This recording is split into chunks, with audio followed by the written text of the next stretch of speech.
Pathanamthitta അടൂരിലെ LDF സ്ഥാനാർത്ഥിയുടെ പ്രചാരണ ബോർഡുകൾ നശിപ്പിച്ചതായി പരാതി.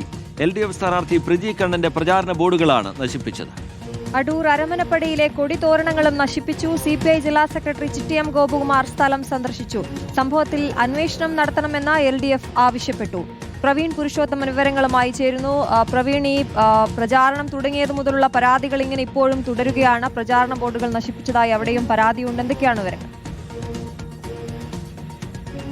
റിജിത്ത്, അടൂർ അരമനപ്പടിയിലാണ് അടൂർ നിയമസഭാ മണ്ഡലത്തിലെ LDF സ്ഥാനാർത്ഥി പ്രിജി കണ്ണന്റെ ഫ്ലക്സ് ബോർഡുകൾ നശിപ്പിച്ചത്. അവിടെ റോഡരികിൽ സ്ഥാപിച്ചിരുന്ന കൊടിതോരണങ്ങൾ ഒപ്പം തന്നെ ഫ്ലക്സ് ബോർഡുകളെല്ലാം തന്നെ നശിപ്പിക്കപ്പെട്ട അവസ്ഥയിലായിരുന്നു. ഇത് ശ്രദ്ധയിൽപ്പെട്ട ഉടൻ തന്നെ LDF പ്രവർത്തകർ പോലീസിനെ വിവരം അറിയിച്ചു. പോലീസ് പിന്നീട് സ്ഥലത്തെത്തി വിശദമായിട്ടുള്ള അന്വേഷണം ആരംഭിച്ചിട്ടുണ്ട്.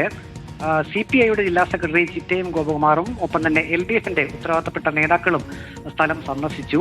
ഇത് ആരാണ് ഇങ്ങനെ ചെയ്തതെന്ന് കണ്ടെത്തണമെന്ന് പോലീസിനോട് LDF നേതൃത്വം ആവശ്യപ്പെട്ടിട്ടുണ്ട്. ഇത് സംബന്ധിച്ചുള്ള പരാതി നൽകുകയും അതിനോടൊപ്പം തന്നെ ഈ പ്രതികളെ ഉടൻ തന്നെ പിടികൂടണമെന്നൊരാവശ്യം കൂടി CPIയുടെ ജില്ലാ സെക്രട്ടറി ആയിട്ടുള്ള ചിറ്റയം ഗോപകുമാർ ആവശ്യപ്പെട്ടിട്ടുണ്ട്. ഏതായാലും ഈ ഭാഗത്ത് അരമനപ്പടിയിൽ അവിടെ റോഡിൽ സ്ഥാപിച്ചിരുന്ന ഫ്ലക്സ് ബോർഡുകളും ഒപ്പം തന്നെ കൊടിതോരണങ്ങളുമെല്ലാം നശിപ്പിക്കപ്പെട്ട അവസ്ഥയിൽ തന്നെയാണ്. ഇതിൽ ശക്തമായിട്ടുള്ള പ്രതിഷേധം കൂടി LDF ഇപ്പോൾ ഉന്നയിച്ചിട്ടുണ്ട്. ഇത് നാളെ രാഹുൽ ഗാന്ധി അടൂരിൽ പ്രചാരണത്തിനായി എത്തുന്നുണ്ട്. അതിന് മുന്നോടിയായി കോൺഗ്രസ് പ്രവർത്തകരാണോ ഇത്തരത്തിൽ ഈ ഫ്ലക്സ് ബോർഡുകൾ നശിപ്പിച്ചതെന്നൊരു സംശയം കൂടി LDF നേതൃത്വം ഉന്നയിക്കുന്നുണ്ട്. ചിറ്റയം ഗോപകുമാറും അത്തരത്തിലുള്ള സംശയം ഉന്നയിച്ചിട്ടുണ്ട്.